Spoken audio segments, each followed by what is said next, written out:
What's going on, YouTube? Welcome back to another video.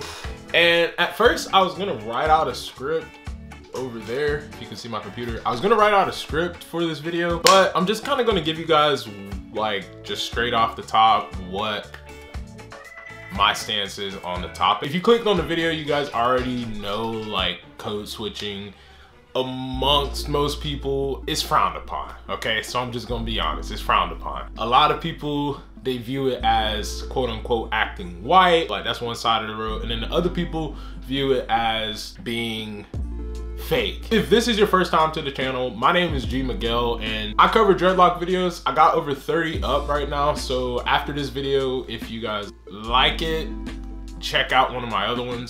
Sorry, I thought I heard something. Code switching. So this particular video, the topic of it came about from another YouTuber in the community. His name is Locs. I'll put his channel like right here, Locs. Check him out. He makes a lot of dope content. And I was scrolling on his channel the other day and I saw that he had released a video on the topic. So without further ado, let's go ahead and jump right in. This is an example of code switching if you guys are not familiar. I used to work at T-Mobile in Indiana, but I'll go ahead and give you guys a quick example. Thank you for calling T-Mobile on Sagamore Parkway West. This is Gregory speaking. How may I help you? Okay, so that is considered code switching, but I mean, it's not as evident for someone like me because I don't know, I kind of speak like that anyway now. I mean, if you knew me back prior when I was younger, probably had a different little dialect. But for the most part, that's pretty much how I speak. Now, I will go ahead and tell you this, guys. I feel like you should do whatever makes you happy. A lot of people are gonna judge you regardless. Okay, say for instance, if I'm meeting a client for the first time, I won't change my hair. However I get in my car is pretty much how I'm gonna be. But what I do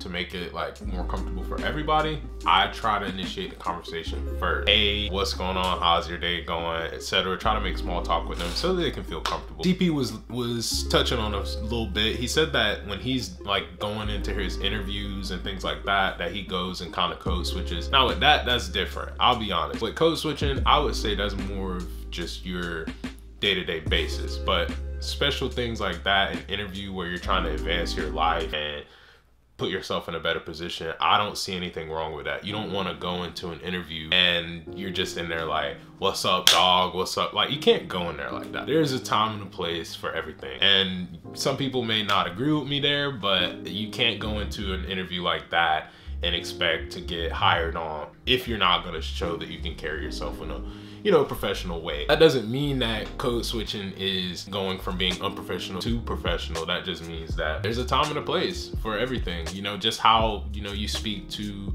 your friends at home. You know, you're not gonna speak to your mom like that. Now, if you're a younger cat, say you're younger and you're in high school or wherever you're at, you're around a certain group of friends. And when I was younger, I felt the need to do this. When I was around my, you know, my friends that I had two friend groups when I was coming up. I had a friend group that was kind of just out there, and I had a friend group that played sports and was just like in school. Both of those two friend groups, when I was around both of them, I of course definitely had to like change how I was talking, because whenever I was speaking like not to an extent, I'm not saying that I was being fake or flawed, but you know, just when I was in that age group, I didn't really know.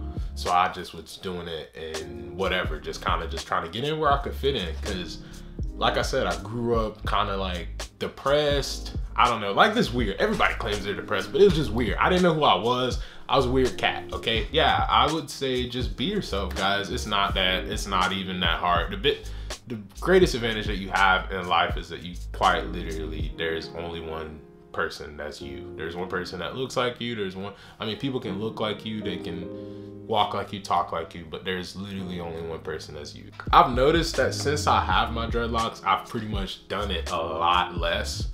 And when I say a lot less, I mean, it's more so like if I'm speaking to somebody, it's on like a professional level instead of just like switching it completely. I just would take it to like a just enough level so that you can understand me. Kind of like how I'm speaking to you guys in my videos here, you know, just so that everybody can understand me for clarity reasons, not necessarily for trying to sound a certain way. If you guys haven't already checked out my last video, it was my 14-month update. It's also my birthday.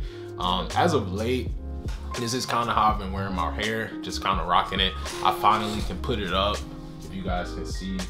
And I mean, I still can't get the back in there, but right now, this is how I'm rocking it, and it's doing okay. You know, I can't really complain. That's my take on code switching, and let me know down in the comments what you guys think about code switching and like how you guys perceive it. I watched a TED Talk on it yesterday, kind of to see like what the consensus was across the community, and for the most part, like I said, it's pretty much two sides of it. Some people are gonna feel that it's being fake. Some people are gonna feel that it's leaving behind your culture. But all in all, I feel it all boils down to situations. So if you're in a situation with an interview, something like that, then of course clean it up and strive to be the best, you know, image of yourself. And then of course, if you're chilling with your friends, you're not gonna have that same kind of uptight, you know, conversation with those people. But that's my take on it.